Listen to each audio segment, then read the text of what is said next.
You're listening to Radio Free Asia. The following program is in Khmer.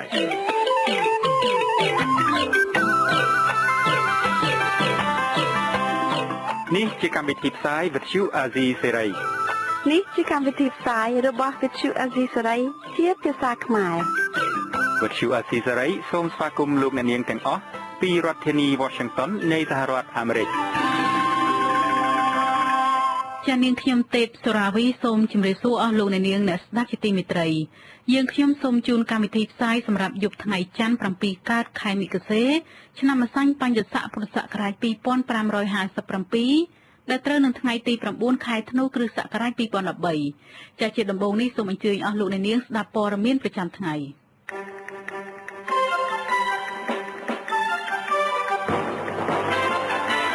ចលនាប្រឆាំងរដ្ឋាភិបាលមួយបានបាចត្រាក់រិះគន់រដ្ឋាភិបាល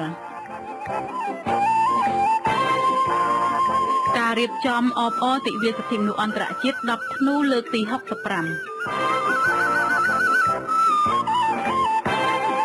ជាបន្តទៅទៀតនេះនាងខ្ញុំទេពសូរាវីសូមជូនព័ត៌មានពិស្ដាចលនាប្រឆាំងរដ្ឋាភិបាលមួយឈ្មោះរណសេរំដោះជាតិខ្មែរបានចាប់ផ្ដើមធ្វើសកម្មភាពនៅឯខេត្តព្រះវិហារដែលជាខេត្តដាច់ស្រយាលរបស់កម្ពុជាក្នុងរយៈពេល2ថ្ងៃកន្លងមកនេះសកម្មភាពនោះបានញុះញង់ឲ្យពលរដ្ឋខ្មែររើសអើងទៅលើប្រទេសវៀតណាមព្រមទាំងបំផុសឲ្យធ្វើការផ្លាស់ប្ដូរចេញពីរបបនយោបាយដែលដឹកនាំដោយគណបកប្រជាជនកម្ពុជាបច្ចុប្បន្នផងលោកហងសាវយុទ្ធមានសេចក្តីរាយការណ៍ពិស្ដារជុំវិញព័ត៌មាននេះមានខិត្តប័ណ្ណប្រឆាំងរដ្ឋាភិបាលជាច្រើនសន្លឹកត្រូវជន់មិនស្គាល់មុខបាច់នៅតាមដងផ្លូវសាធារណៈជាច្រើនកន្លែងក្នុងទីរួមខេត្តព្រះវិហារកាលពីរាត្រីថ្ងៃទី8ខែធ្នូកន្លងទៅសមត្ថកិច្ចរបស់រដ្ឋាភិបាលនៅខេត្តព្រះវិហារបានទទួលស្គាល់ថាពិតជាមានការបាច់ខិត្តប័ណ្ណប្រឆាំងរដ្ឋាភិបាលពិតមែនក៏ប៉ុន្តែពុំមានអ្នកណាម្នាក់ចង់អធិប្បាយអំពីរឿងនោះទេស្នងការនគរបាលខេត្តព្រះវិហារគឺលោកស៊ីគីរីលោកបានមានប្រសាសន៍កាលពីព្រឹកថ្ងៃច័ន្ទទី9ខែធ្នូថាពិតជាមានជនមិនស្គាល់មុខបានធ្វើសកម្មភាពបាច់ខិត្តប័ណ្ណប្រឆាំងរដ្ឋាភិបាលនៅក្នុងទីរួមខេត្តព្រះវិហារមែនក៏ប៉ុន្តែលោកមិនមានបញ្ជាក់ឲ្យដឹងអំពីខិត្តប័ណ្ណនោះមានចំនួនប៉ុន្មានសន្លឹកហើយតើប៉ូលីសនឹងចាត់វិធានការយ៉ាងណានោះទេខ្ញុំមិនទាន់បានពិនិត្យមើលពួកខ្ញុំចុះយន្តហោះហើយបាច់សំទុះខិត្តប័ណ្ណនៃជនមិនស្គាល់មុខបានបាច់នៅតាមដងផ្លូវសាធារណៈនៃទីរួមខេត្តព្រះវិហារនោះគឺបានបញ្ជាក់ថាជាសកម្មភាពរបស់ក្រុមរណសិរ្សរំដោះជាតិខ្មែរដោយមានមេដឹកនាំឈ្មោះសំសេរីនៅឯប្រទេសដាណឺម៉ាកនៅក្នុងខ្លឹមសារនៃខិត្តប័ណ្ណនោះបានអំពាវនាវឲ្យប្រជាពលរដ្ឋសិស្សនិស្សិតព្រះសង្ឃនិងមន្ត្រីរាជការសាមគ្គីគ្នាក្រោកឈរនៅទូទាំងប្រទេសដើម្បីរំដោះជាតិខ្មែរចេញពីអាណានិគមវៀតណាមនិងផ្លាស់ប្ដូរចេញពីរបបដែលដឹកនាំដោយគណបកប្រជាជនកម្ពុជាខិត្តប័ណ្ណនោះបានហៅការដឹកនាំរដ្ឋាភិបាលដោយលោកនាយករដ្ឋមន្ត្រីហ៊ុនសែននាពេលបច្ចុប្បន្នថាគឺជារបបផ្ដាច់ការដែលធ្វើឲ្យប្រទេសជាតិកំពុងជួបគ្រោះមហន្តរាយនិងបាត់បង់ទឹកដីទៅឲ្យបរទេស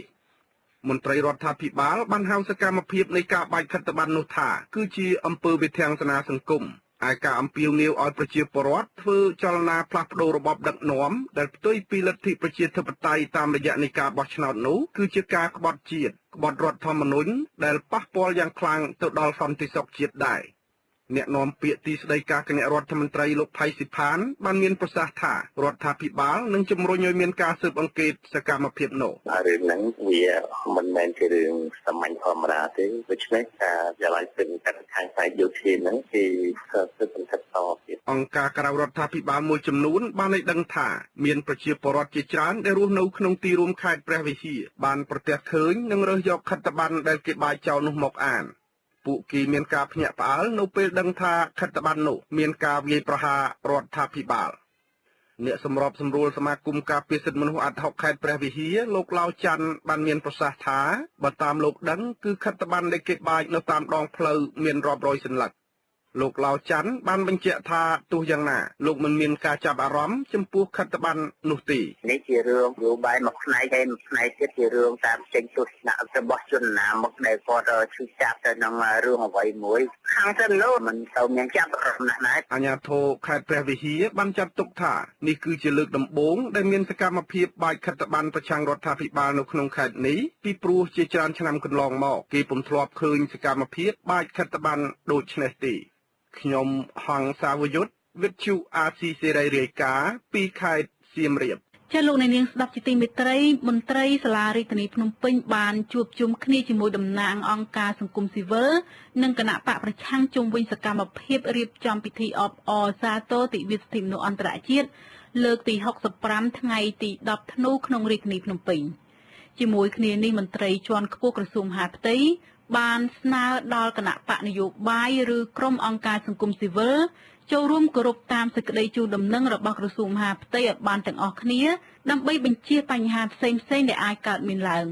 លោកដែនអយុធ្យារាយការណ៍ប្រធានគណៈកម្មាធិការប្រព្រឹត្តកម្មនៃក្រមសម្ព័ន្ធអង្គការសង្គមស៊ីវិលលោកសួនប៊ុនស័កមានប្រសាសន៍ថានៅថ្ងៃច័ន្ទទី9ខែធ្នូមន្ត្រីសាលារាជធានីភ្នំពេញបានជួបប្រជុំគ្នាជាមួយតំណាងក្រុមអង្គការសង្គមស៊ីវិលដឹកនាំធម្មយាត្រានិងសិទ្ធិយាត្រាដើម្បីផ្សព្វផ្សាយពីខ្លឹមសារនៃសេចក្តីណែនាំរបស់ក្រសួងមហាផ្ទៃជុំវិញការប្រារព្ធទិវាសិទ្ធិមនុស្ស10ធ្នូទាំងមន្ត្រីសិទ្ធិមនុស្សនិងរាជធានីភ្នំពេញបានឲ្យដឹងថាខ្លឹមសារនៃកិច្ចប្រជុំរវាងផ្នែកពាក់ព័ន្ធគឺផ្ដោតទៅលើលិខិតជូនដំណឹងរបស់ក្រសួងមហាផ្ទៃដែលបានកំណត់ទីតាំងនិងពេលវេលារៀបចំទិវាសិទ្ធិមនុស្សអន្តរជាតិ10ធ្នូជាគោលការណ៍គឺសាលាក្រុងអនុញ្ញាតឲ្យប្រើប្រាស់វត្តភ្នំហើយគាត់ថាថ្ងៃនេះគឺខាងសាលាក្រុងគាត់ហៅក្រុមខាងអង្គការសង្គមស៊ីវិលយើងទៅជជែកគ្នាចុងក្រោយនៅម៉ោង10ព្រឹកនេះជជែកគ្នានឹងមិនមែនជជែកគ្នាខ្លឹមសារទៅរឿងទីតាំងអីជជែកគ្នាតែងដោយតានតឹងអីទេមិនតែនៅគាត់នៃការណៃផ្សព្វផ្សាយសេចក្តីណែនាំពីខាងក្រសួងមហាផ្ទៃបាទដើម្បីឲ្យបានដឹងថាតើក្រសួងមហាផ្ទៃគាត់បានឯកភាពគាត់ជូនជាអនុសាសន៍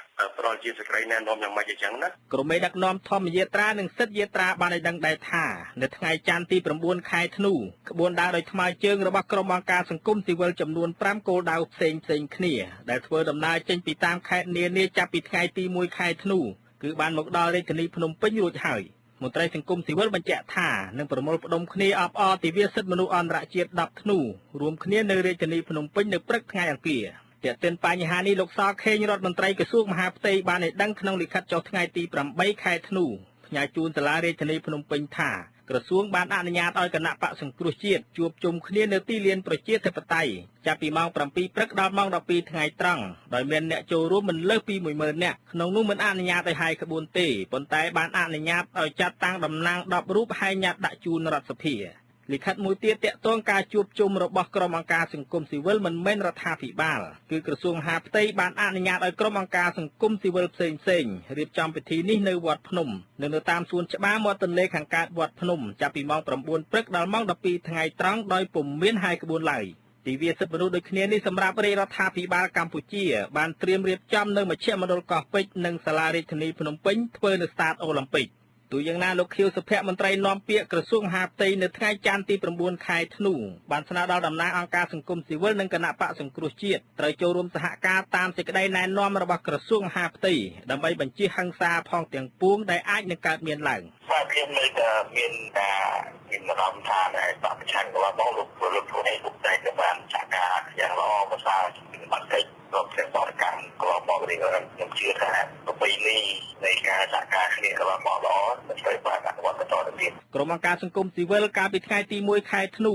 បានធ្វើដំណើរដោយថ្មើរជើងតាមផ្លូវជាតិលេខ1ពីខេត្តស្វាយរៀងតាមផ្លូវជាតិលេខ3ពីខេត្តកំពតតាមផ្លូវជាតិលេខ4ចេញពីខេត្តកំពង់ស្ពឺតាមផ្លូវជាតិលេខ5ចេញពីខេត្តពោធិ៍សាត់និងតាមផ្លូវជាតិលេខ 6A ចេញពីខេត្តកំពង់ធំឆ្ពោះមករាជធានីភ្នំពេញដើម្បីអបអរសាទរទិវាសិទ្ធិមនុស្សអន្តរជាតិ10ធ្នូទិវាសិទ្ធិមនុស្សអន្តរជាតិខួបលើកទី65ឆ្នាំនេះក្រោមប្រធានបទយើងទាំងអស់គ្នាលើកស្ទួយនឹងការពារយុត្តិធម៌សង្គម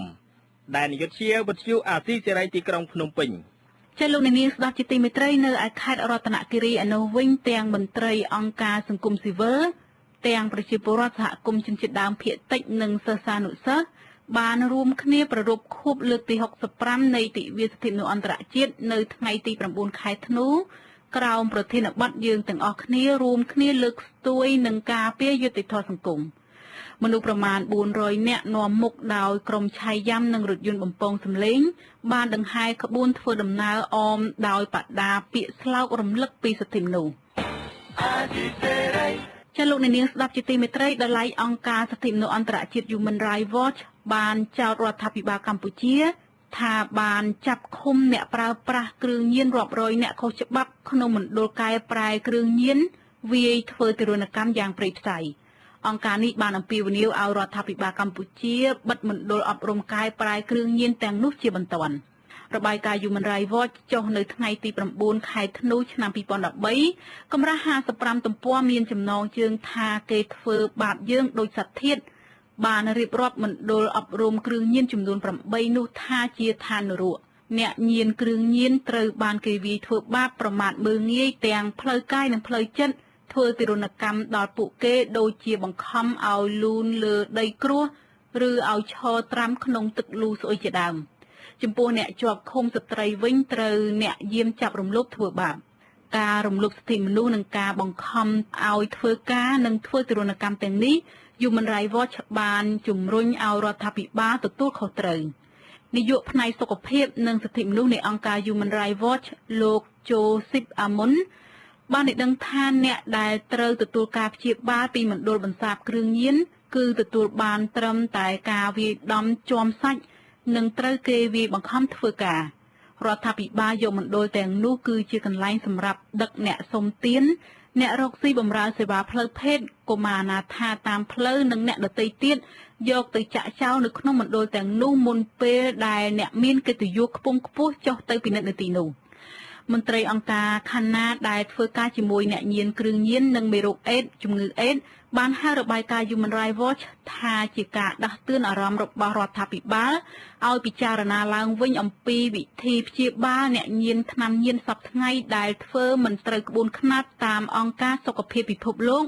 និងមើលទៅហាក់ដូចជាការចាប់មនុស្សដាក់ឃុំឃាំងធ្វើទារុណកម្មអ្នកញៀនគ្រឿងញៀនទៅវិញចាលោកអ្នកនាងស្ដាប់ជាទីមេត្រីស្របពេលដែលអង្គការការពារសិទ្ធិមនុស្សអន្តរជាតិ Human Rights Watch បានចេញរបាយការណ៍ថារដ្ឋាភិបាលកម្ពុជាបានឃុំខ្លួននិងធ្វើទារុណកម្មអ្នកញៀនគ្រឿងញៀនរាប់រយនាក់នៅក្នុងមណ្ឌលអប់រំកែប្រែអ្នកញៀនគ្រឿងញៀនប្រតិភូអង្គការសហប្រជាជាតិនៃអនុគណៈកម្មការការពារនិងទប់ស្កាត់អំពើទារុណកម្មបានមកពិនិត្យមើលស្ថានភាពការធ្វើទារុណកម្មអ្នកទោសនៅតាមពន្ធនាគារនៅកម្ពុជា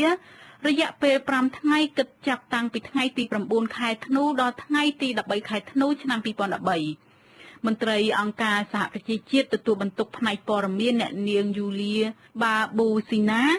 ឲ្យដឹងនៅថ្ងៃទី9ខែធ្នូថាក្នុងរយៈពេល5ថ្ងៃនេះប្រតិភូសហប្រជាជាតិនឹងជួបមន្ត្រីរដ្ឋាភិបាលពាក់ព័ន្ធនិងតំណាងអង្គការមិនមែនរដ្ឋាភិបាលផ្នែកសិទ្ធិមនុស្សដើម្បីពិនិត្យមើលឡើងវិញនៅលទ្ធផលរបស់រដ្ឋាភិបាលដែលបានសន្យាថាទប់ស្កាត់នឹងការពារកុំឲ្យមានអំពើទារុណកម្មទៅលើអ្នកទោសក្នុងពន្ធនាគារចាលោកអ្នកនាងទើបបានស្ដាប់ព័ត៌មានប្រចាំថ្ងៃរបស់វិទ្យុអេស៊ីសេរីដែលជម្រាបជូនដោយនាងខ្ញុំទេពសុរាវីសូមលោកអ្នកនាងរងចាំស្ដាប់កិច្ចពិភាក្សាទុកមូលរបស់វិទ្យុអេស៊ីសេរីនាពេលបន្តិចទៀតនេះ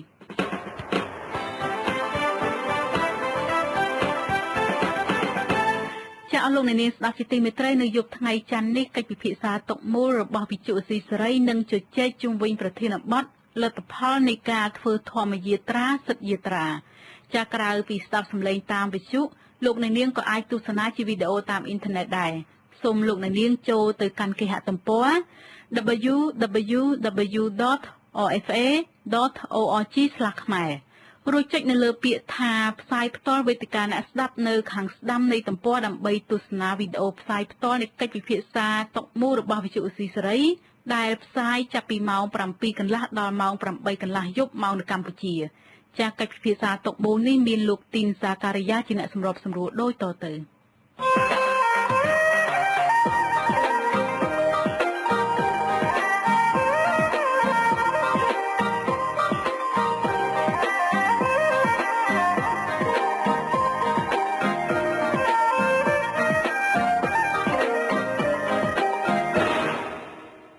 ខ្ញុំបាទទីនសាការីយ៉ាសូមជម្រាបសួរលោកនាងប្រិយមិត្តអ្នកស្ដាប់វិទ្យុអេស៊ីសេរីទាំងអស់ជាទីគោរពរាប់អាននៅពេលនេះយើងមានកិច្ចពិភាក្សាពិសេសដែលយើងនឹងជជែកអំពីលទ្ធផលនិងផលលំបាកនៃការធ្វើធម្មយាត្រានិងសិទ្ធិយាត្រាបាទនៅក្នុងបន្ទប់ផ្សាយរបស់យើងនៅពេលនេះយើងមានវិក្កាមចំនួន5រូប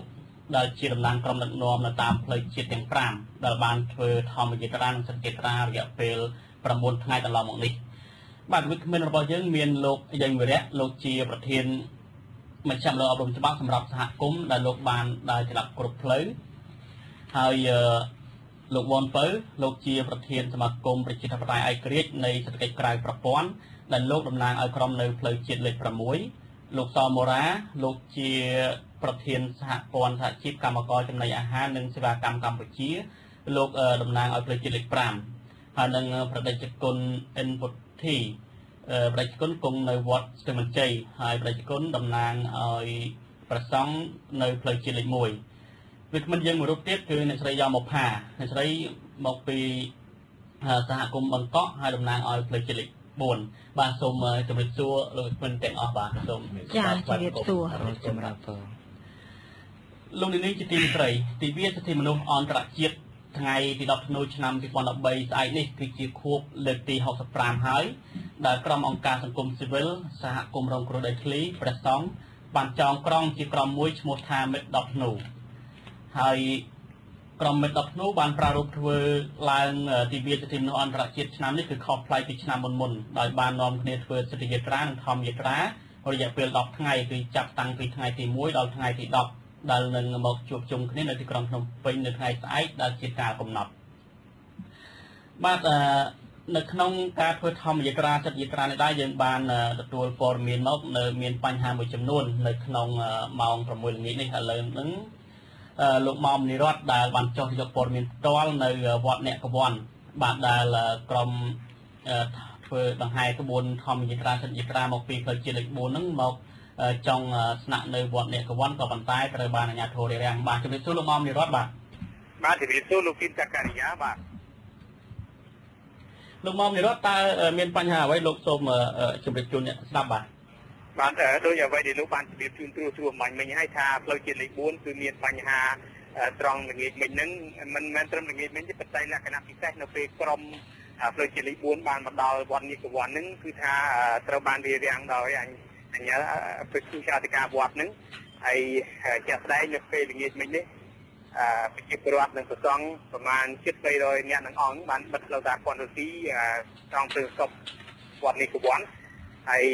បើតាមអ្នកស្រីទេពនីតំណាងសហគមន៍បង្កក់បានសម្ភារហ្នឹងគាត់ថាមូលហេតុដំបូងគឺដោយសារតែពួកគាត់ពីរនាក់គឺអ្នកស្រីយកមកផាបានធ្វើដំណើរមកមុនមកស្នើសុំព្រះគ្រូចៅតិកាដើម្បីឲ្យក្បួននឹងបានសម្រាននៅក្នុងវត្តហ្នឹងប៉ុន្តែព្រះគ្រូចៅតិកានៃវត្តនេះកវ័នបានបដិសេធមិនមានហេតុផលច្បាស់លាស់ណាមួយថាមូលហេតុនៃការបដិសេធនឹងដោយហេតុផលអ្វីទេហើយទីបំផុតទៅដូចជាការបដិសេធរបស់ព្រះចៅតិកាអញ្ចឹងនៅពេលក្បួនបានមកដល់ហ្នឹងគឺថាព្រះគ្រូចៅតិកាបានចាក់សោរហូតដល់2ជាន់ទៅជាឲ្យប្រសង់នៅនឹងចាក់សោហើយផ្សេងវត្តហ្នឹងហើយនៅពេលនេះគឺថាមានតំណាងក្រុមនីមួយៗបានចរចាជាមួយនឹងក្រុមនិស្សិតនៅក្នុងវត្តនេះកវ័នប៉ុន្តែមិនអាចត្រូវរកគ្នានៅទីបំផុតទៅក្រុមផ្លូវជាតិលេខ4នឹងក៏បានសម្រេចឬចុងក្រោយបិទទៅតាមពលនីតិប្រហែលជាក្នុងកំឡុងតែ15នាទីនៅពេលដែលអធិការខណ្ឌទួកោបានមកអន្តរាគមសូមឲ្យមានការបើកឡើងវិញក៏ក្រុមផ្លូវជាតិលេខ4សម្រេចចិត្តបើកឲ្យប្រជាពលរដ្ឋធ្វើដំណើរចេញចូលបានជាធម្មតាប៉ុន្តែជាការកត់សម្គាល់នៅពេលដែលយើងពិនិត្យទៅដល់ទីតាំងវត្តបើទោះបីជាបើកទ្វារខាងក្រៅរបងក៏ពិតមែនប៉ុន្តែរយៈពេលយូរណាស់កន្លងឆាន់នៅក្នុងវត្តហ្នឹងគឺថាมันអាចអនុញ្ញាតឲ្យប្រសង់នឹងក្រុមផ្លូវជាតិលេខ4ហ្នឹងបានស្នាក់នៅទេសម្រាប់តែមានការចរចារវាងអាជ្ញាធរមូលដ្ឋានអធិការខណ្ឌនគរបាលទួកោនឹងផងមន្ត្រីប៉ូលីសផងអីផងនៅទីបំផុតទៅព្រះគ្រូចៅតិកានិងប្រសង់នៅក្នុងវត្តសម្រាប់អនុញ្ញាតបើកហើយយើងមិនអាចព្យាយាមសុំការបំភ្លឺបានពីចៅតិកាថាមូលហេតុនៃការបិទនឹងដោយមូលហេតុអីទេប៉ុន្តែតំណាងសង្គមស៊ីវិលនៃអង្គការលីកាដូលោកសំពោះបានបញ្ជាក់នៅមុនបន្តិចនេះថាមូលហេតុមានពីរចំណុចសំខាន់ទី1ព្រះគ្រូចៅតិកាបញ្ជាក់ថាប្រសង់ទាំងអស់នឹងគិតថាมันមានដូចថាប្រសង់ក្រៅផ្លូវការហើយទី2ខ្លាចមានការហីរញ៉ៃនៅក្នុងវត្តនឹងអាចប៉ះពាល់ទៅដល់សន្តិសុខទៅដល់ស្ថិរភាពសង្គមហើយមួយចំណុចពិសេសមួយទៀតនោះលើកទី2នេះគឺត្រង់ថាទូចតិកាទីមទីរលិខិតស្នាមហើយនិស្សិតសមាគមនិស្សិតនឹងក៏ដូចគ្នាដែរថាមានសំកាត់ប្រសាសន៍លោកមកនិរន្តរ៍ទីបំផុតទៅតើពួកគាត់បានសម្រាប់នៅវត្តនោះទេបាទឥឡូវនេះគឺថាសម្រាប់ឲ្យប៉ុន្តែមានប្រហែលជា70នាក់នឹងអង្គទេប្រសងហើយនឹងប្រជាពលរដ្ឋហ្នឹងគឺបានស្នាក់នៅហើយដែលឡែកមួយចំនួនទៀតយើងសង្កេតឃើញមុននឹងគឺថាមានតំណាងរាស្ត្ររបស់គណៈបក្សប្រជាជាតិនិ មានលោកគូវ៉ាន់មានលោកសម្ដួលបានមកជាងគោសមាជិកមួយចំនួនប្រហែលជាក្នុងដែលមានប្រហែលក្នុង200ហ្នឹងគឺថាអត់ទៅនៅទីស្នាក់កាត់នៃគណៈបកប្រជាជាតិនិងទួលគោហើយនៃក្រុមដែលសេះសល់ប្រមាណ70នាក់នេះគឺថាស្នាក់នៅក្នុងវត្តប៉ុន្តែมันមានទឹកมันមានអីប្រើប្រាស់ទេគឺថាពួកគាត់ស្នាក់នៅបែបធម្មតាសាមញ្ញការពិសេសរោគអាហាររបស់ប្រជាពលរដ្ឋដែលប្រកបស្ថានភាពជាហ្នឹងគឺថាมันមានអីសម្រាប់លៀងសមាកាយទេបាទគឺទីសក្យាបាទសូមអរគុណច្រើនលោកមុំនិរដ្ឋបាទលោកនាយកទីមេត្រីឥឡូវហ្នឹងអាយដាមកឹមសុខាអនុប្រធានគណៈបកសង្គ្រោះជាតិក៏បានភ្ជាប់ជាមួយយើងដែរតាមទូរស័ព្ទបាទជំរាបសួរអាយដាមបាទជំរាបសួរបាទអាយដាមទៅត្រឡប់មកពីសហរដ្ឋអាមេរិកវិញតើអាយដាមទៅបានជួបអ្នកខ្លះហើយបានលទ្ធផលអីខ្លះទៅបាទទី1ខ្ញុំបានជួបសហគមន៍ខ្មែរនៅសហរដ្ឋអាមេរិកខ្ញុំក្នុងរយៈពេល10ថ្ងៃនេះ7រដ្ឋហើយខ្មែរយើងនៅសហរដ្ឋអាមេរិកកំពុងតែមានការចាប់អារម្មណ៍នៅប្រទេសកម្ពុជាណាស់កំពុងតែចង់ជួយដល់អ្នកប្រជាធិបតេយ្យអ្នកជាតិនិយមប្រជាពលរដ្ឋខ្មែរដែលចង់មានផ្លាស់ប្ដូរនៅស្រុកខ្មែរនេះគឺខាងបងប្អូននៅក្រៅប្រទេសគឺបដូរផ្ដាច់ថានឹងជួយបងប្អូនយើងនៅក្នុងប្រទេសហើយម្យ៉ាងទៀតដែលអស្ចារ្យទៀតនោះបងប្អូនខ្មែរនៅក្រៅប្រទេសគាត់ថាគាត់នឹងគិតគ្នាដើម្បីបើសិនយើងធ្វើបាតកម្មតទៀតពួកគាត់ក្នុងនាមគាត់ជាខ្មែរអាមេរិកហ្នឹងគាត់នឹងនាំគ្នាជិះយន្តហោះមកច្រើនដើម្បីឈរមុខខ្មែរទាំងអស់បើសិនណាជាអាជ្ញាធរហ៊ានបាញ់គឺបាញ់ពួកគាត់ជាជនជាតិអាមេរិកខាងដូច្នេះគាត់នឹងសុខចិត្តមកបងប្អូនមួយចំនួនគាត់សុខចិត្តជិះយន្តហោះមកដើម្បីចូលរួមបាតកម្មជាមួយយើងនេះហើយជាទឹកចិត្តរបស់បងប្អូនខ្មែរនៅក្រៅប្រទេសដែលប្រកបដាច់ជាមួយនឹងបងប្អូនយើងនៅក្នុងប្រទេសលើកចិត្តយើងទាំងអស់គ្នាមិនត្រឹមតែជួយថវិកាទេគឺគាត់ទាំងចង់ជួយជាកម្លាំងទៀតបាទទី2ខ្ញុំបានជួបជាមួយនឹងមន្ត្រីនយោបាយរបស់ប្រទេសជាតំណាងរាស្ត្រអ្នកតំណាងរាស្ត្រសមាជិកព្រឹទ្ធសភាដែលមានអធិបុលសំខាន់មួយចំនួនក៏គេតែចាប់អារម្មណ៍ពីរឿងនយោបាយនៅប្រទេសកម្ពុជាជាពិសេសជំវិញឆន្ទៈរបស់ប្រជាពលរដ្ឋខ្មែរនិងប្រជាជនខ្មែរដែលចង់ឲ្យមានផ្លាស់ប្ដូរនោះគឺគេថាគេនឹងតាមដានមើលយ៉ាងយកចិត្តទុកដាក់ឲ្យគេជួយដើម្បីឲ្យខ្មែរយើងទទួលបាននៅប្រជាធិបតេយ្យសិទ្ធិសេរីភាពដូច្នេះហើយអ្នកទាំងអស់នោះគេអ្នកតំណាងរាស្ត្រគេបានជួបខ្ញុំជជែកកិច្ចការជាមួយខ្ញុំយ៉ាងច្រើនហើយគេបានប្រគល់នៅលិខិតទទួលស្គាល់បានសរសើរឲ្យខ្ញុំដែលបានធ្វើការតស៊ូដើម្បីសេរីភាពនៅក្នុងប្រទេសកម្ពុជារយៈកន្លងមកនោះគឺលោកតំណាងរាស្ត្រជាពិសេសលោកប្រធានគណៈកម្មការកិច្ចការអន្តរជាតិរបស់សភាអាមេរិកហ្នឹងតែម្ដងផ្ទាល់លោកអេតរយហ្នឹងគាត់បានប្រគល់នៅបាន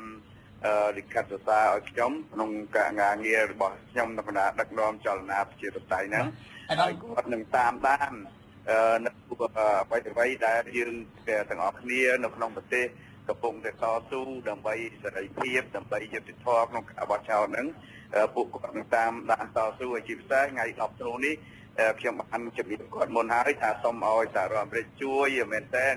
ពួកប្រជាពលរដ្ឋខ្មែរចង់បានសេរីភាពចង់បានសិទ្ធិមនុស្សណាហើយ10ធ្នូនេះខ្លួនខ្ញុំផ្ទាល់គាត់បានរំលឹកខ្ញុំក៏បានជជែកគ្នាដែរកាល10ធ្នូឆ្នាំ2005នោះនៅនោះពេលនោះគេដោយសារខ្ញុំនាំប្រជាពលរដ្ឋធ្វើទិវា10ធ្នូហើយបាននិយាយរិះគន់រដ្ឋាភិបាលពេលនោះគេចាប់ខ្ញុំដាក់គុកបាទនៅក្នុងគុកព្រៃសរគេយើងក៏បានជជែកกันអាដាមសូមកាត់ប្រសាសន៍អាដាមតិចនៅថ្ងៃ10ធ្នូយើងទៀតហើយបាទអាដាមនៅថ្ងៃ10ធ្នូស្អែកតើគណៈបកប្រជានឹងធ្វើប្រារព្ធពិធីប្រារព្ធទិវាសិលអន្តរជាតិហ្នឹងនឹងរៀបចំទ្រង់ទ្រាយបែបណាទៅបាទនៅពេលព្រឹកគឺយើងមានការជួបជុំគ្នាហើយចេញពី3កន្លែងទៅក្រុមទី1ចេញពីការិយាល័យសង្គ្រោះជាតិយ៉ាងរ៉េមកហើយក្រុមទី2គឺចេញពីការិយាល័យគណៈបកសង្គ្រោះជាតិនៅទូកកដែលខ្ញុំអ្នកដឹកនាំផ្ទាល់ហើយក្រុមទី3ចេញពីខាងផ្នែកផ្លូវជាតិលេខ5មកហើយយើងទៅជួបជុំគ្នានៅទីលានប្រជាធិបតេយ្យទាំងអស់គ្នានៅក្នុងទីក្រុងភ្នំពេញហ្នឹងបាទសូមអរគុណច្រើនអាដាមសូមស្ថានយ៉ាងតិច5000នាក់បាទ5000ទៅ10000នាក់ក្នុងមួយខ្សែបាទសូមអរគុណច្រើនអាដាមបាទឥឡូវនេះខ្ញុំសូមងាកមកវិក្កាមយើងនៅក្នុងបន្ទប់ផ្សាយវិញខ្ញុំសូមងាកទៅលោកបនពៅមុនតើយប់ហ្នឹងខាងក្រុមមកលោកសម្រាប់នៅកន្លែងណាទៅបាទ បាទជាបឋមខ្ញុំវ៉ុនពៅសូមជម្រាបសួរបងប្អូនជនជាតិអ្នកស្ដាប់វិទ្យុអេស៊ីសេរីទាំងអស់ជាទីគោរពនិងជាទីរាប់អានសម្រាប់ខ្ញុំបាទគឺទទួលខុសត្រូវផ្លូវជាតិលេខ6គឺយើងចេញពីខេត្តកំពង់ធំឆ្ពោះមករាជធានីភ្នំពេញសម្រាប់យប់នេះគឺយើងស្នាក់នៅវត្តគៀនឃ្លាំងបាទលោកសមរាបាទក្រុមលោកនៅផ្លូវជាតិលេខ1វិញបាទក្រុមខ្ញុំដែលចេញពីវត្តមន្ទីរក្តីក្រុងពោធិ៍សាត់មកនេះគឺយើងនឹងនៅល្ងាចនេះគឺយើងនឹងស្នាក់នៅវត្តឧត្តរាវតីដែលនៅសង្កាត់ឫស្សីកែវបាទនៅស្រីឡំបុផាដោយលោកមហមរបាលនារីកាមុនហ្នឹងគឺមានបញ្ហាច្រើននៅខាងផ្លូវជាតិលេខ4យ៉ាងម៉េចដែរបាទចាគឺសម្រាប់ក្រុមនាងខ្ញុំផ្លូវជាតិលេខ4គឺដើរមកពីអមលៀងខេត្តកំពង់ស្ពឺហើយមកទីក្រុងភ្នំពេញឥឡូវហ្នឹងមកដល់ទីក្រុងភ្នំពេញហើយសម្រាប់នៅវត្តនិកវ័នប៉ុន្តែត្រូវបានចៅអធិការវត្តរារាំងមិនអោយចូលសម្រាប់នេះចាក់សោហើយចាក់សោទ្វារលបងវត្តហើយចាក់នៅសាលាឆាន់ទៀតហើយឥឡូវកំពុងមានបញ្ហាថាទឹកក៏អត់មានអោយប្រើអត់មានបើកទឹកអីប្រើទៀតហើយមានការតឹងមាត់តឹងកដាក់គ្នាច្រើនណាស់ហើយមុននឹងនាងខ្ញុំក្បួនដង្ហែមកហ្នឹងនាងខ្ញុំនឹងអ្នកស្រីទេវនីហ្នឹងបានសុំហើយចាសុំមកសុំចៅអធិការវត្តលោកចៅអធិការវត្តហ្នឹងពនាមងៀនឃីមចាលោកដូចជាពេលដែលខ្ញុំកណាមកថ្វាយខ្ញុំមកថ្វាយអង្គមលោកដូចជាមានកំហឹងនៅក្នុងចិត្តតែម្ដងចាមានកំហឹងខ្ញុំកណាខ្ញុំថ្វាយអង្គមថាខ្ញុំកណាសូមបិណ្ឌបាតសូមស្នាក់នៅដោយសារក្បួនធម្មយាត្រាហ្នឹងមកតាំងពីកំពង់ស្ពឺមកអីអញ្ចឹងប្រាប់តាមដំណើររឿងប៉ុន្តែបច្ចៅអធិការហ្នឹងខឹងសម្បងថាដេញពួកខ្ញុំកណាហ្មងដេញខ្ញុំហើយនឹងអ្នកស្រីទេវនីថាអត់មានហេតុផលអីទាំងអស់គឺចេញពីវត្តដេញចេញតែម្ដងហើយនាងខ្ញុំហើយនឹងអ្នកស្រីទេវនីមានការខកចិត្តដោយសារថាក្នុងនាមជាព្រះសង្ឃហើយចៅអធិការវត្តទៀតគួរណាតែមានចិត្តសន្តោសប្រណីពីព្រោះថាធម្មយាត្រានេះគឺនិយាយពីសិទ្ធិមនុស្សទេអត់មានកាន់ខាងបកណានយោបាយអីទេគឺចង់បញ្យល់ឲ្យបងប្អូនប្រជាពលរដ្ឋយើងយល់ពីសិទ្ធិសេរីភាពក្នុងការរស់នៅឲ្យយើងដឹងថាយ៉ាងម៉េចដែលហៅថាសិទ្ធិសេរីភាពហើយនេះជាទង្វើដែលចៅអធិការផ្សេងទៀតមិនថាតែប្រជាពលរដ្ឋទេមិនថាតែពុទ្ធបរិស័ទទេគឺក៏មានប្រសង់ចាចៅអធិការមួយចំនួនហ្នឹងក៏មានការដូចថាអន់ចិត្តជាមួយនឹងចៅអធិការវត្តងៀតឃីមនឹងដែរងៀតឃីមនឹងចាហើយធ្វើរបៀបនេះខ្ញុំគិតថាមិនសមធ្វើជាចៅអធិការទេគួរណាតែចុះចេញពីចៅអធិការទៅព្រោះថាអត់មានចិត្តសន្តោសទេព្រោះថាក្នុងនាមជាចៅអធិការគួរតែប្រោះសាទចាគួរតែប្រោះសាទអរគុណអ្នកស្រីចំបុផាចង់ងាកមកប្រជាជនវត្តធីវិញតើដូចស្រីយ៉ងបុផាបានលើកឡើងមកអញ្ចឹងនៅតាមវត្តអារាមនីមួយហ្នឹងតើមានការហាមឃាត់មិនឲ្យពុទ្ធសាសនិកណាមួយសម្រាប់អញ្ចឹងដែរក៏មិននៅពេលមានពិធីមានកម្មវិធីអីមួយនោះបាទកណាបងសូមចម្រើនពរដល់ទស្សនិកវិទ្យុអ្នកប្រជាពលរដ្ឋទាំងអស់ដែលបានតាមដានស្ដាប់វិទ្យុអស៊ីសេរីបើអញ្ចឹងអាត្មាសូមចម្រើនពរដល់ខាងបងប្អូនប្រជាពលរដ្ឋក៏ដូចជាខាងវិទ្យុអស៊ីសេរីចម្រើនពរតាមពិតទៅទូនីតិក្នុងនាមយើងជាព្រះសង្ឃដែលគឺជាអ្នកមានចិត្តសន្តោសដល់ប្រជាពលរដ្ឋទូទៅមិនថាសាសនាដទៃទេយើងត្រូវតែមានការសន្តោសដល់ពុទ្ធបរិស័ទឬក៏អ្នកដំណើរមកពីទីជិតទីឆ្ងាយក៏ដូចជាពិសេសនៅក្នុងប្រជាពលរដ្ឋដែលបានប្រារព្ធកម្មវិធីក្បួនគណៈធម្មយាត្រាសិទ្ធិយាត្រាស្រីអំពីសិទ្ធិមនុស្សហ្នឹងបើដោយមានការហាមឃាត់ដោយមិនអោយចូលស្នាក់នៅហ្នឹងបើសិនជាតាមច្បាប់របស់ពុទ្ធសាសនាទៅគឺមិនមានទេព្រោះមិនមានការហាមឃាត់អីទេព្រោះទីវត្តអារាមគឺជាកន្លែងផ្ដល់អភ័យដល់សត្វលោកដែលគេសូមមានការសូមស្នាក់អាស្រ័យក៏ដូចជាសូមជ្រកកោនមកពេលម្ដងមកកាលអីហ្នឹងក្នុងនាមយើងជា គ្រូចាអធិការក្នុងនាមយើងជាអ្នកគ្រប់គ្រងវត្តហ្នឹងយើងត្រូវមានការសន្តោសប្រោះប្រណីព្រោះយើងជាប្រសង់យើងមិនត្រូវដើរតួនាទីជាអ្នកមានទោសៈមោហៈមិនត្រូវដើរតួនាទីជាអ្នកប្រកាន់វណ្ណៈប្រកាន់បពុនយោបាយណាមួយទេចម្រើនបងណាខ្ញុំសូមលោកយេងវិរៈបាទឃើញថាលោកបានដើរចល័តតាមផ្លូវមួយចំនួនទាំង5ខ្សែហ្នឹងហើយតើមានសកម្មភាពយ៉ាងណាខ្លះទេបាទបាទខ្ញុំបានសង្កេតឃើញថាធម្មយាត្រាសិទ្ធិយាត្រារយៈពេល9ថ្ងៃមកនេះនៅគ្រប់ផ្លូវទាំងអស់ឃើញថាមានការចូលរួមពីប្រសង់ហើយនិងប្រជាពលរដ្ឋច្រើនយ៉ាងហោចណាស់ក៏បានជូនទៅតាមដំណាក់នៃស្រុកភូមិរបស់គាត់នីមួយៗហើយជាឱកាសដែលទាំងប្រសង់ក៏ដូចជាអ្នកចូលរួមទាំងអស់បានអប់រំផ្សព្វផ្សាយអំពីសិទ្ធិមនុស្សตัวយ៉ាងពីទស្សនៈពុទ្ធសាសនាជាដើមនេះធ្វើឲ្យប្រជាពលរដ្ឋយើងជាពិសេសប្រជាពលរដ្ឋនៅតាមដងផ្លូវហ្នឹងមានការយល់ដឹងអីអញ្ចឹងបានពីសិទ្ធិមនុស្សអីបញ្ញាក់ឬក៏បានយល់ដឹងកើតឡើងអីនេះជាសេចក្តីល្អជាការល្អហើយបាទមានប្រជាពលរដ្ឋសាទរចូលរួមឧបត្ថម្ភបាទមានប្រគេនជាទឹកជាភេសជ្ជៈជាបច្ច័យអីអញ្ចឹងជាប់បាទគ្រប់កន្លែងគាត់មកឈរចាំទទួលអីអញ្ចឹងយើងឃើញថាវាជាការល្អហើយមានសកម្មភាពមួយចំនួនទៀតដែលប្រសង់ហើយនឹងខាងអ្នកចូលរួមធម្មយាត្រាសិទ្ធិយាត្រានឹងបានធ្វើក៏ជាសេចក្តីល្អមានធម្មទេសនាមានការបញ្យល់អំពីសិទ្ធិមនុស្សជាដើមនេះបាទលោកបងពៅនៅល្ងាចហ្នឹងលោកបានជួបខាងតំណាងសាលារាជធានីភ្នំពេញតើជួបហ្នឹងមានគោលបំណងសុំរៀបចំពិធីអ្វីទៅនៅថ្ងៃស្អែកហ្នឹងបាទយើងឃើញថាសម្រាប់ឱកាសជួបជាមួយសាលារាជធានីភ្នំពេញកាលពីល្ងាចមិញនេះយើងសូមបកក្រោយជំរាបជូនបងប្អូនជនជាតិបន្តិចពីព្រោះយើងបានជួបលើកទី1គឺនៅថ្ងៃទី6ម៉ោង 2:30 នាទីអញ្ចឹងយើងបានជួបចរចាជាមួយសាលារាជធានីភ្នំពេញគឺយើងបានដាក់សេចក្តីជូនដំណឹងជូនទៅសាលារាជធានីភ្នំពេញកាលពីថ្ងៃទី1ម្លេះបាទនៅពេលយើងរៀបចំចេញដំណើរសិទ្ធិយាត្រាធម្មយាត្រាហ្នឹងយើងបានដាក់លិខិតនេះជូនទៅសាលារាជធានីភ្នំពេញប៉ុន្តែយើងឃើញថារហូតដល់ថ្ងៃទី6សាលារាជធានីភ្នំពេញហើយយើងមកប្រជុំនិយាយអំពីការធ្វើធម្មយាត្រាសិទ្ធិយាត្រាអញ្ចឹងយើងឃើញថាជំហររបស់សាលារាជធានីភ្នំពេញនិងក្រុមធ្វើធម្មយាត្រាសិទ្ធិយាត្រារបស់យើងទាំងអស់គ្នាគឺអត់អាចត្រូវគ្នាបានទេដោយសារជំហររាជធានីភ្នំពេញជំរុញឲ្យយើងធ្វើនៅទីលានប្រជាធិបតេយ្យប៉ុន្តែសម្រាប់យើងគឺយើងសម្រេចចិត្តថាធ្វើនៅមន្ទីររដ្ឋាភិបាលជាតិនៅមុខវិមានរដ្ឋាភិបាលជាតិហេតុអីបានជាយើងធ្វើមុខវិមានរដ្ឋាភិបាលជាតិពីព្រោះទីនេះគឺតំណាងជាតិមិនមែនតំណាងស្ថាប័នឯកជនទេហើយ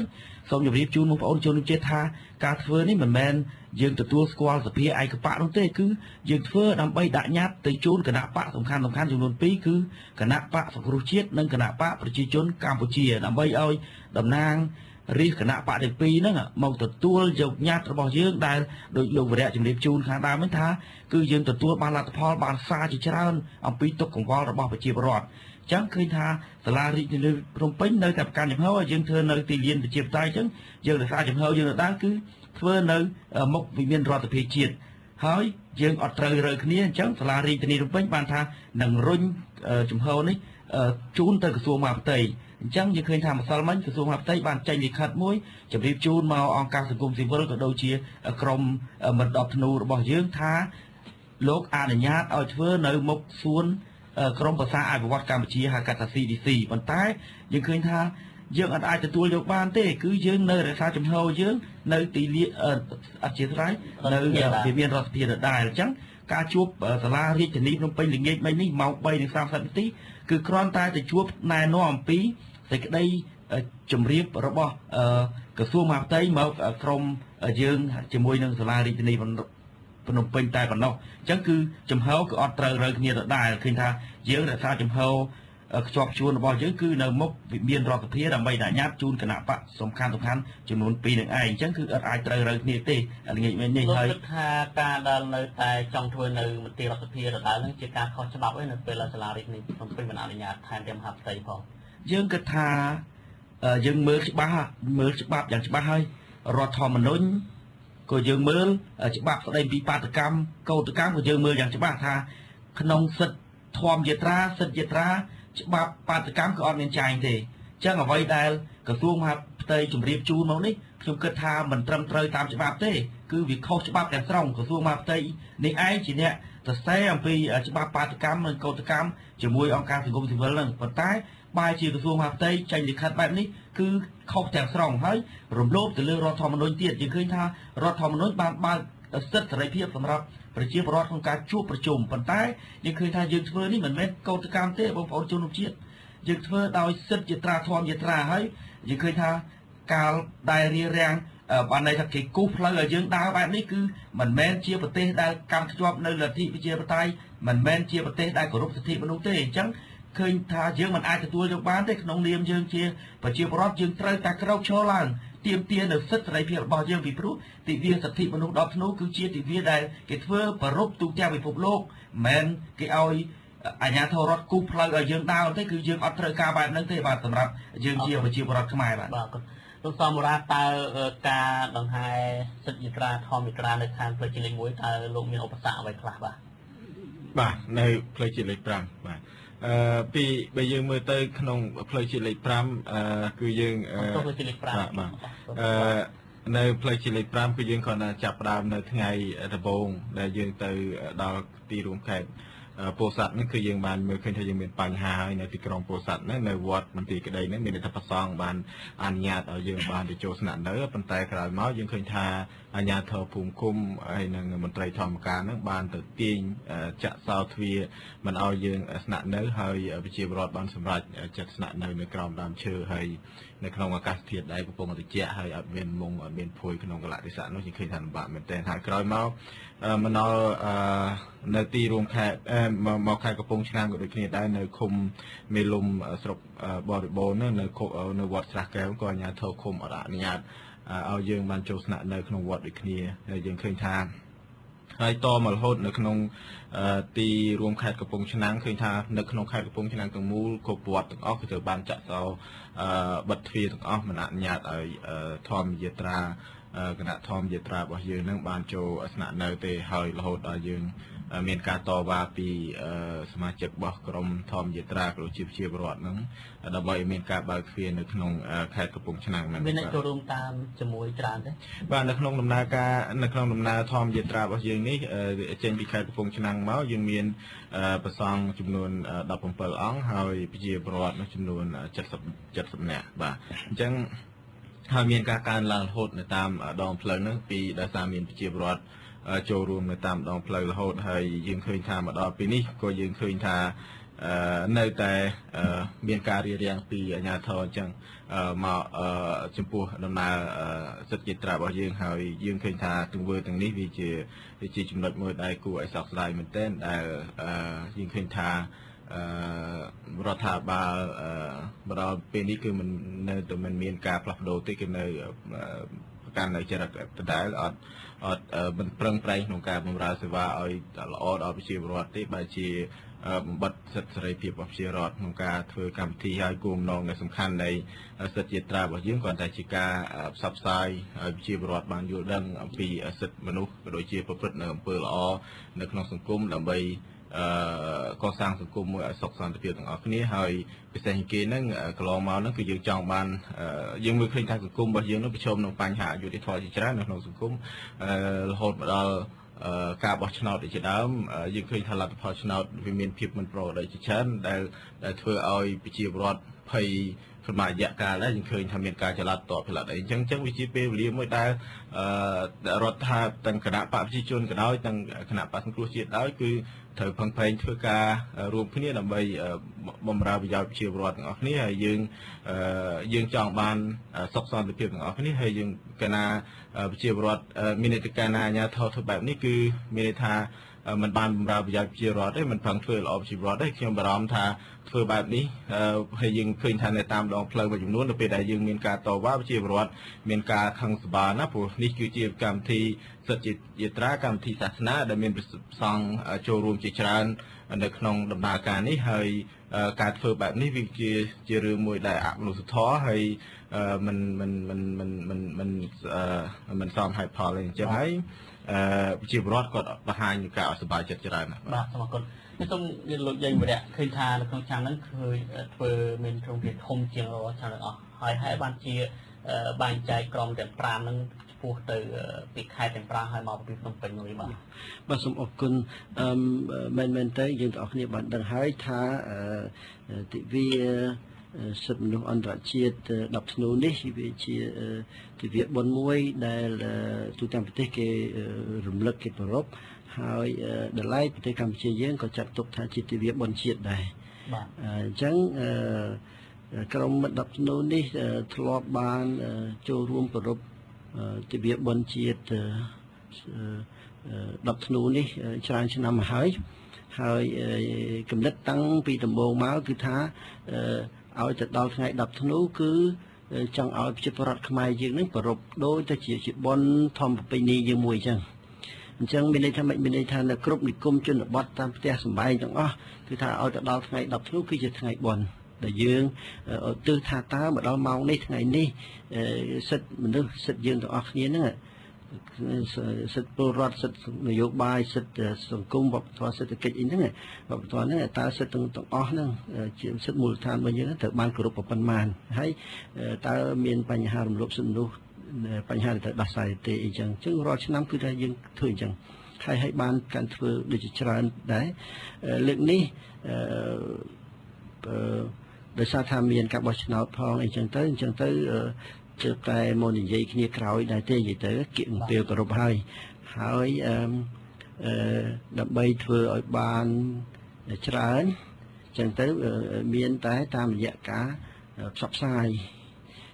អំពីសិទ្ធិមនុស្សនឹងហើយតាមរយៈធម្មយាត្រានិងសិទ្ធិយាត្រានេះជាវិធីដែលល្អដើម្បីឲ្យអាចផ្សព្វផ្សាយបានច្រើន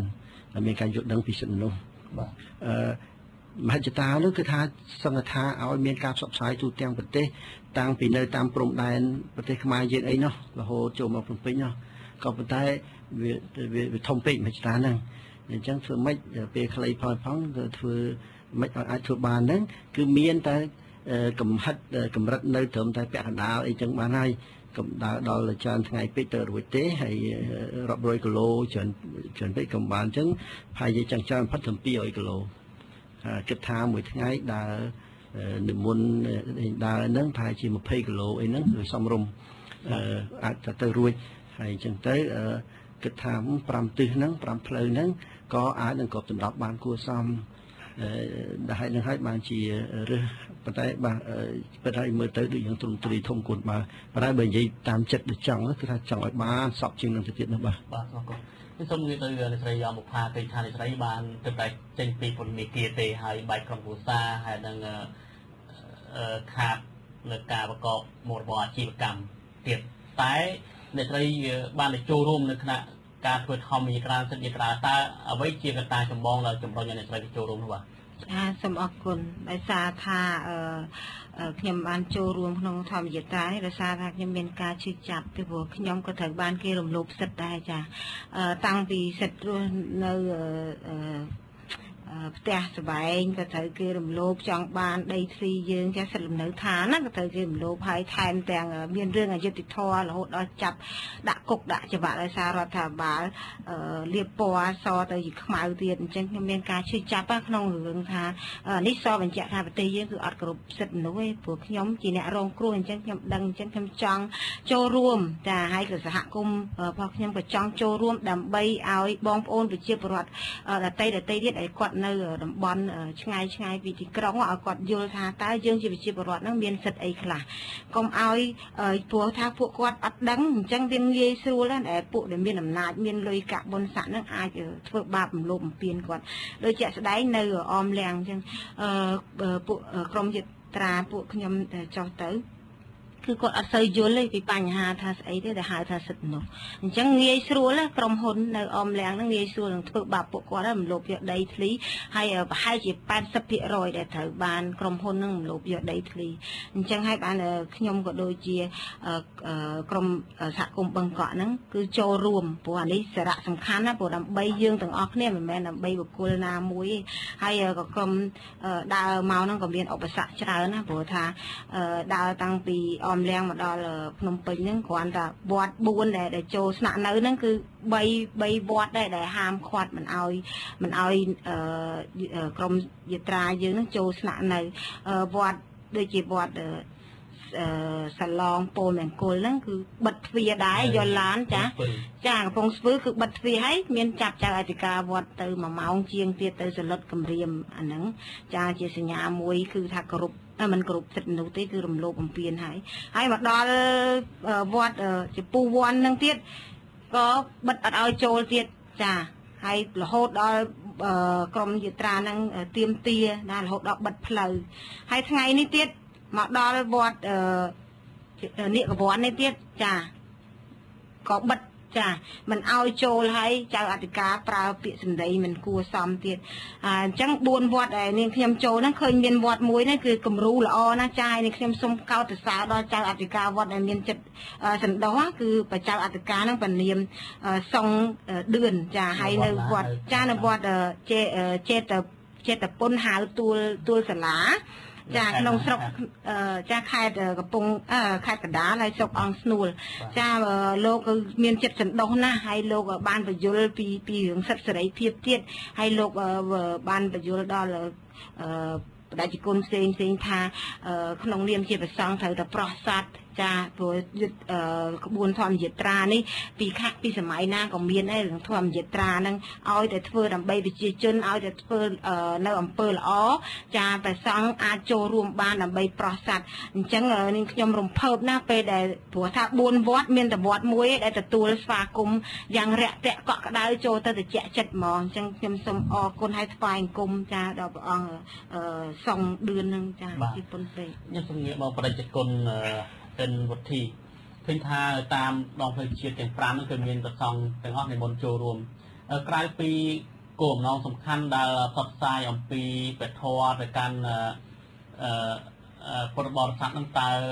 អ្វីដែលជាបំណងធំដែលមានប្រសង់ចូលរួមនៅក្នុងបញ្ហាសង្គមច្រើនយ៉ាងនេះកណា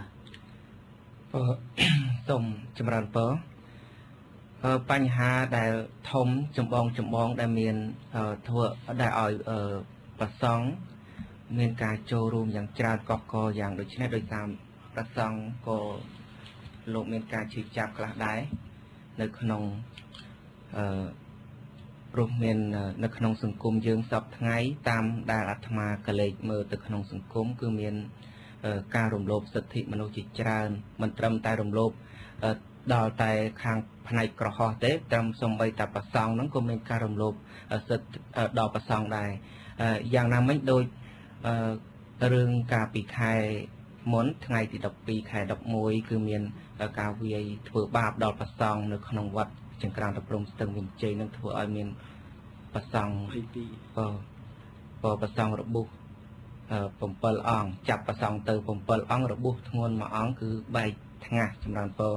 ហើយនេះគឺជារឿងមួយអយុត្តិធម៌ដល់ព្រះសង្ឃហើយក្បួនគណៈធម្មយាត្រានៅទីសោតដែលធ្វើឲ្យព្រះសង្ឃកាន់តែមានទឹកចិត្តនៅក្នុងការចូលរួមព្រោះក្នុងប្រទេសជាតិរបស់យើងក៏ដូចជានៅក្នុងសង្គមហ្នឹងគឺមានបញ្ហាជាច្រើនហើយព្រះសង្ឃក៏មានទឹកចិត្តនៅក្នុងការចូលរួមជួយទៅដល់សង្គមជាតិក៏ដូចជាជួយលើកទឹកចិត្តដល់ក្រុមការងារដូចជាក្រុមការងារគណៈធម្មយាត្រាសិទ្ធិយាត្រានឹងជាដើមជាពិសេសនេះជាការលើកទឹកចិត្តដល់ប្រជាពលរដ្ឋទាំងអស់ឲ្យគាត់ឈប់មានការភ័យខ្លាចហើយសូមឲ្យគាត់ស្គាល់អំពីសិទ្ធិរបស់គាត់ព្រោះកម្មវិធីនេះអាត្មាយកឃើញថាល្អព្រោះកម្មវិធីធម្មយាត្រានិងសិទ្ធិយាត្រាហ្នឹងគឺមានក្បួនដើរផ្សព្វផ្សាយទាំងប្រធរទាំងផ្សព្វផ្សាយអំពីសិទ្ធិរបស់ប្រជាពលរដ្ឋនៅក្នុងការរស់នៅក្នុងសង្គមថាយើងគូប្រើសិទ្ធិយើងយ៉ាងម៉េចឲ្យត្រូវនៅក្នុងសង្គមហ ហើយជាពិសេសនឹងប្រសង់ចង់ចូលរួមចំណែកនៅក្នុងការរំលែកទុក្ខលំបាកដល់ប្រជាពលរដ្ឋព្រោះប្រសង់សពថ្ងៃគឺយកប្រជាពលរដ្ឋពុទ្ធបរិស័ទទូទៅចាត់ទុកដូចជាឆ្នាំងបាយរបស់ព្រះសង្ឃដែរហើយបើសិនជាកាលណាប្រជាពលរដ្ឋមានបញ្ហាមានទុក្ខលំបាកហើយយើងជាប្រសង់ដែលជាអ្នកបុស្សនៅក្នុងពុទ្ធសាសនាក៏ដើម្បីរក្សាការពារនៅពុទ្ធសាសនាជាដើមត្រត្រង់ពុទ្ធសាសនាហើយពេលដែលឃើញប្រទេសជាតិកំពុងតែមានភាពវឹកវរហើយយើងមិននៅស្ងៀមក៏មិនត្រូវដែរព្រោះចម្រើនព្រោះហើយដោយសារថានៅក្នុងសង្គមក៏ដូចជាអាត្មាបានដើរទៅតាមដងផ្លូវចេញពីស្រុកចន្ទ្រាពេលដែលសម្រាប់តាមភូមិឃុំមានញាតិញោមខ្លះគាត់បានត្អូញត្អែអំពីបញ្ហារំលោភសិទ្ធិមនុស្សដូចជាការអ្នកខ្លះគាត់ប្រាប់ថាមានការគំរាមកំហែងពីសមត្ថកិច្ចដែលសំណាក់អាជ្ញាធរដែលមិនអោយគាត់មានការចូលរួមទាមទារដូចជាការរំលោភទៅលើដីធ្លីរបស់ពួកគាត់អញ្ចឹងហើយបញ្ហាទាំងអស់នេះហើយបានជាប្រសង់មានការចូលរួមយ៉ាងច្រើនកកកដើម្បីជួយសម្រួលទៅដល់ក្រុមការងារក៏ដូចជាការលើកទឹកចិត្តដល់ប្រជាពលរដ្ឋនិងក្រុមការងារទាំងអស់ចម្រើនបងកណាបងលោកបនពៅលោកមានប្រសាសន៍មិនថានៅក្នុងក្បួននីមួយៗហ្នឹងក៏បានទទួលញត្តិពីប្រជាពលរដ្ឋដែរហើយគោលបំណងសំខាន់ដែលនៅតែចង់ធ្វើស្អែកនៅមុខរដ្ឋសភាហ្នឹងគឺយកញត្តិទាំងអស់ហ្នឹងឲ្យដាក់ទៅគណៈបកនយោបាយដែលជាប់ឆ្នោតតែនៅក្នុងញត្តិនីមួយៗហ្នឹងភាគច្រើនប្រជាពលរដ្ឋហ្នឹងបានដាក់ពាក្យប្តឹងទៅលើអ្វីដែលជាបញ្ហាសំខាន់នោះបាទទឹកញត្តិដែលយើងទទួលជាច្រើនភាគច្រើនគឺរឿងដីធ្លីបាទរឿងដីធ្លីគឺច្រើនមែនតែខ្ញុំបានទៅដល់ភូមិមួយគឺហៅថាភូមិប្រាសាទយើងឃើញថាប្រជាពលរដ្ឋស្ទើរតែពេញភូមិរឿងដីធ្លីទាំងអស់គឺតាក់ទងទៅនឹងជាមួយឈ្មួញបាទគាត់បានសរសេរមកយើងថាសូមឲ្យក្រុមធម្មយាត្រាសិទ្ធិយាត្រាពំនំយកសាររបស់គាត់ដាក់ជូនគណៈបកសំខាន់ចំនួន2គឺគណៈបកប្រជាជននិងគណៈបកសង្គ្រោះជាតិនឹងតាក់ទងទៅរឿងការផ្ដល់ដីសម្បត្តិទៅឲ្យឈ្មួញបរទេសគាត់និយាយចំគាត់ថាឥឡូវឈ្មួញជនជាតិយួននឹងបានយកដីគាត់ស្ទើរតែអស់ហើយបាទអញ្ចឹងអានោះគឺរឿងសំខាន់គឺរឿងដីធ្លីហើយខេត្តកំពង់ធំរឿងមួយទៀតគឺគាត់ព្រួយបារម្ភអំពីរឿងការកាប់បំផ្លាញធនធានធម្មជាតិតាក់ទងទៅនឹងការបំផ្លាញព្រៃឡង់ហើយនឹងរឿងដីសម្បត្តិសេដ្ឋកិច្ចនឹងឯងបាទនេះគឺជារឿងដែលយើងទទួលបានហើយជាងនេះទៅទៀតគឺញត្តិដែលសំខាន់យើងទទួលបានពីមន្ត្រីរាជការមួយទៀតគឺប៉ូលីសបាទគាត់ជាមន្ត្រីប៉ូលីសនៅប៉ុស្តិ៍នៅក្នុងស្រុកសន្ទុកនឹងគាត់បានសរសេរយ៉ាងច្បាស់ថាគាត់ប្រាក់ខែតិចចាយមិនគ្រប់គ្រាន់ចង់តវ៉ាទៅឲ្យមេជួយគាត់នឹងមេគៀបសង្កត់ទៅលើគាត់ទៀតយើងឃើញថារឿងប្រទេសកម្ពុជានៅតាមមូលដ្ឋានហ្នឹងគឺអយុត្តិធម៌ច្រើនណាស់មានតែរឿងដីធ្លីរឿងការកាប់បំផ្លាញព្រៃឈើរឿងមន្ត្រីប្រាក់ខែតិចហើយគ្រូបង្រៀនហ្នឹងឆ្លងកាត់សាលារៀនមួយហ្នឹងឃើញថាលោកគ្រូអ្នកគ្រូចេញមកទាំងសិស្សទាំងគ្រូហ្នឹងគាត់ទាមទារឲ្យលោកគ្រូមានប្រាក់ខែច្រើនអ្នកគ្រូមានប្រាក់ខែច្រើនសិស្សសាលាហ្នឹងគាត់ចង់ឲ្យគ្រូហ្នឹងបង្រៀនឲ្យគាត់ឲ្យបានដិតដល់អញ្ចឹងគាត់ជំរុញឲ្យគ្រូមានប្រាក់ខែច្រើនអញ្ចឹងយើងឃើញសារជាច្រើនទាក់ទងទៅនឹងការរំលោភសិទ្ធិមនុស្សធ្ងន់ធ្ងរណាស់ជាងនេះទៅទៀតគឺគាត់ផ្ដោតទៅលើប្រព័ន្ធតុលាការផងដែរពីព្រោះបច្ចុប្បន្ននេះជនរួមជាតិជ្រាបស្រាប់ហើយប្រទេសកម្ពុជាខ្មៅទៅជាសទៅជាខ្មៅប្រព័ន្ធតុលាការបំលែងសំណុំរឿងយ៉ាងរង្គាលដែលធ្វើបាបទៅលើប្រជាពលរដ្ឋយើងឃើញថាខ្មែរជាច្រើនលានអ្នករងការទុក្ខលំបាកវេទនាអំពីប្រព័ន្ធតុលាការអញ្ចឹងយើងឃើញសារជាច្រើនតាក់ទងទៅនឹងប្រព័ន្ធតុលាការផងដែរហើយចំណុចនេះទៀតតាក់ទងទៅនឹងសេវាសាធារណៈរបស់រដ្ឋាភិបាលយើងឃើញថាការបម្រើសេវាសាធារណៈរបស់រដ្ឋយើងនឹងគឺថាមានការខ្ជិលមែនទែនបាទមិនបានបំពេញក្នុងការជួយជាតិជួយសង្គមសមដូចជារដ្ឋាភិបាលដែលទទួលប្រាក់ខែពីប្រជាពលរដ្ឋតទៅសោះបាទហើយជាងនេះទៅទៀតយើងឃើញថារឿងអយុត្តិធម៌ជាច្រើនដែលរដ្ឋាភិបាលបានគិតគូរតាក់ទងទៅនឹងការតម្លៃត្រូវថោកតំណែងឡើងថ្លៃសិតតែជារឿងក្នុងសង្គមទាំងអស់គឺជារឿងមួយដែលយើងនឹកស្មានមិនដល់ថាពេលយើងទៅចុះដល់មូលដ្ឋានបានយើងដឹងថាប្រទេសកម្ពុជាកំពុងតែរងទុក្ខលំបាកយ៉ាងណាគូផ្សំពេលនេះគឺបញ្ហាជាប់គាំងផ្នែកនយោបាយកំពុងតែកើតមានឡើងស្រាប់ផងយើងឃើញថានៅខេត្តកំពង់ធំកំពុងតែមានការកាប់បំផ្លាញព្រៃឈើយ៉ាងធ្ងន់ធ្ងរពីសំណាក់មន្ត្រីពុករលួយខុបខិតជាមួយឈ្មួញខលខូចទាំងអស់ហ្នឹងកំពុងតែ กับประเชยอย่างนกเกียงให้อากาศดักกระยงไว้มาจุบดักอย่างก็เกลือกเกรงในขาดกระปุกทอมนี่คือจีกาได้ยืนตัวญาติจราปีบปอนจีปลอดขาดกระปุกทอมของได้บ้างบาทสมกุลเรื่องนี้กระปุกสดับเป็นพิจารณาพิจารณาบอกวิจิตรศิลป์ในปีละกับพ่อและพอลมบ้าในการเผยทอมจิตรังสถิตราโดยสำหรับสมรู้ลักษณะตินสักริยาให้นายกไอ้ยืนหนึ่งจะเช็คอมปีสกรรมเพียบในทีวีสถิมนุอันตรจิตดับนู้ให้หนึ่งระบายการคลักแต่เราดำเนินการรวมโลกสถิมนุในชนามปีก่อนระบายบ้านจะสมเงียบมองโลกซอมบราตาในตามเปิดจิตเล็กปรามนั้นโลกกถาเอาไว้ได้จีรัตพอลและโลกตัวโยบ้านในโครงการไฮกระบวนนี้บ่าเอาไว้ได้ยืงเมื่อเคยนี่คือยืงริจรีเหมือนเต้นโดยมีการโชว์รวมปีบองปอนปีเชียบรอดมีการความโถชราปีบองปอนปีเชียบรอดในตามดองเพลจิตเล็กปรามนั้นตัวใบชิมีการเรียเรียงปีอัญญาโทมาจุ่มล้วนก็ก่อนในแต่บางหายการความโตเจสได้ยังเคยทายยังไงการปีไงตีปรำเปิลยังบานสมเมียนการสนับในไข่กระพงชนังยังให้ทำเชียร์รอดกดบานอัญญาตัวใบเกดาวแผดตันดองเพลิงท่ากรมเอากรมทอมยึดตราบอกยืนสนับเนื้อกกดบานอัญญาได้ให้เกหามกอดโหดมันเอาจูเหมือนสันเพลิงเกหามกอดโหดมันเอาจูตัดยมเอายังเผาแผลเตียนนั้นยังไม่เคยว่าตัดจัดบอกชีวรอดมาจำนวนก็กอดบางหายตัดจัดของการจูรวมความเท่าหายขนมนู้ยืงกบานเพื่อการสอบสายชราปีสุดมนุษย์ตลอดบองปอนชีวรอดตามดองเพลิงนั้นให้กระโดดชีพซองกบานเพื่อการติสนาปดอนในปอร์เมียนก็สกได้หล่อชราตลอดชีวรอดจังยืงริจรีขนมการดำนาบ่ยืงนี่นะให้ยืงสุดคำทารัฐบาลบานเคยการโจรวมบอเชียรอดนี้หนึ่งเพื่อหนึ่งจับดามพลัดโดในระเบียบเทการบอกลุ่นไอ้ได้ให้เบอร์วิสัยเกคณะปะการนัดบาสันจีกอดมันพลัดโดระเบียบเทการบอกว่าที่พายวิจิรอดนั่งพลัดโดกอดไว้เนี่ยบาทสมัครคนลูกยิงวิรัตตากลุ่มรักโยดังระบวิจิรอดตามโบราณในมวยระบาลฉลองบนหายฉลองกับนั้นยังไม่ได้ป่ะchỉ tới bà nên miền cả chủ đấng nắng khá bà con thấy tam dạ cả áp dụng sập sai tam dạ nhiệt ti bình vô kiểm soát nhiệt ti áp dụng nâng xua sum nuôi chấm lói chấm muối nâng cục ma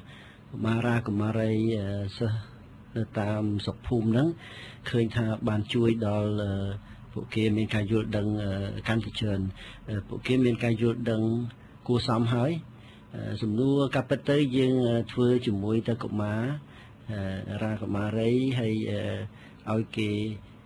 chơi năng sum nuôi bàn chơi rồng vón chỉ thôi chỉ bích chỉ chẳng thấy bàn tay dân khơi tha mà đa ở bốc cha nó có mà trôi rùm này đập hơi chuồn cá có lực đại ý chơi kia ta rồi sân mình nói admin ấy chấm lại thế sân mình nói cứ nhìn dây làm pi đầm rơi cá chậm bạch bỏ mình đông đằng anh sợi phiệp pi cầm nát sợi phiệp pi cầm nát thị trường và hay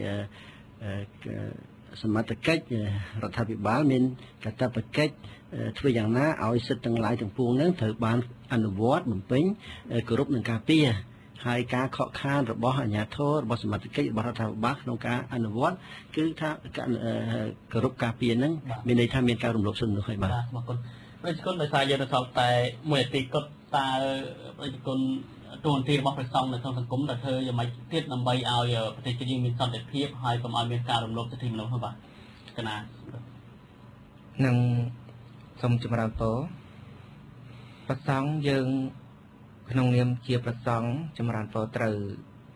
តែមានការសម្ដែងព្រះធម៌ទេសនាពន្យល់អំពីសេចក្តីល្អនិងការប្រព្រឹត្តនៅអំពើអាក្រក់នឹងឲ្យបានច្រើនជូនទៅដល់ប្រជាពលរដ្ឋក៏ដូចជាថ្នាក់ដឹកនាំមានមន្ត្រីអាជ្ញាធរគ្រប់ជាន់ថ្នាក់ទាំងអស់នឹងឲ្យគាត់យល់ដឹងអំពីការប្រព្រឹត្តអំពើអាក្រក់ឬក៏តាអំពើអាក្រក់ហ្នឹងការយើងធ្វើទៅទទួលបានលទ្ធផលយ៉ាងណាហើយការធ្វើអំពើល្អហ្នឹងយើងត្រូវទទួលផលល្អយ៉ាងណា ណាសូមអភ័យទោសដោយសារនាទីយើងមកដល់ទីបញ្ចប់ហើយសូមអរគុណដល់លោកវិក្កាមិនទាំង4ហើយសូមអរគុណ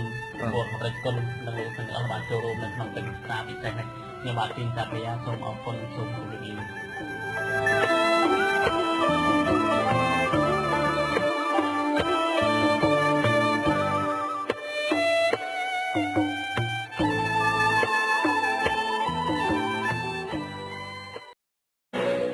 You're listening to Radio